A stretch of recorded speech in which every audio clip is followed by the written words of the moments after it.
Hi, Hela, and hi, everyone. I'm really happy to be here talking tonight, and I hope this message can go through the internet.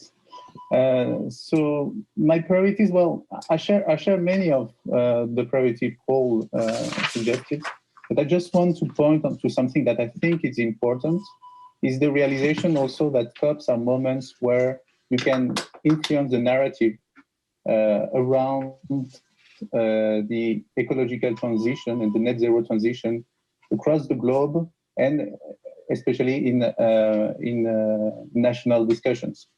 And one thing that really struck me in the French debates that I've been observing from our office at IDRI is the realization from this past year that this is really a transition that impacts, have a strong dimension of a social dimension, and the need to find a new social contract to implement the transition. And I take that also because just before I heard the suggestion to have a global carbon price, I think it's a good policy, but in the implementation, it's really important to see how it is implemented.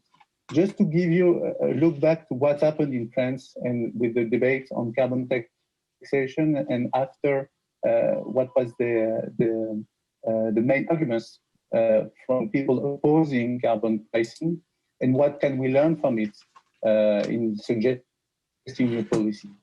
First, there was a critic saying the carbon price hasn't been debated enough, and it's kind of true because it was implemented in the parliament, but it was not really advocated in a campaign, and people were not aware about this carbon price.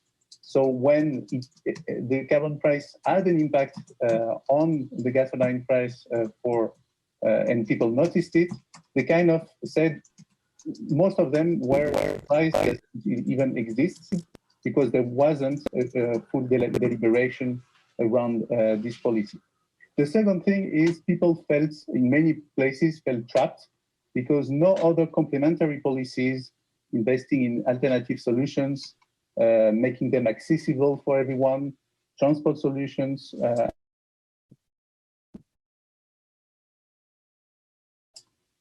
And the third one was the overall fairness.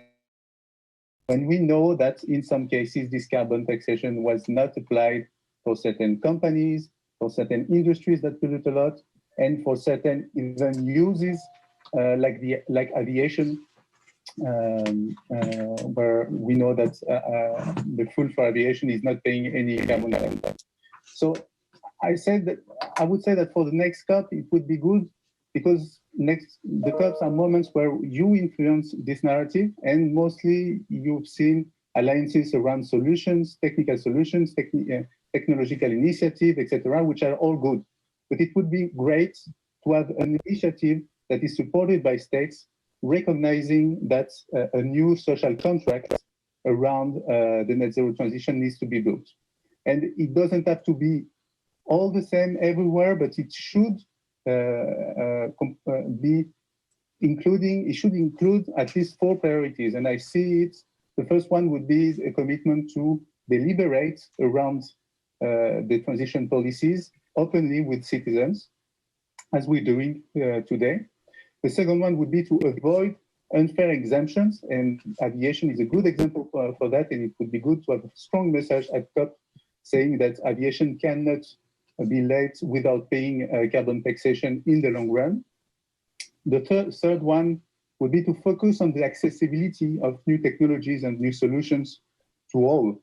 And that I think is one of the problems when you see solutions like EVs, photovoltaic that people put on their roof as a solution to climate, but it's often more accessible to people that have the money to invest in it. And states, governments can do a lot to make these solutions, technologies accessible to all. And the fourth one would be to include any carbon taxation in a revamping of the overall taxation system in the society, to ensure, with modifying the progressivity of the taxation, that the most vulnerable citizens are not affected by the transition.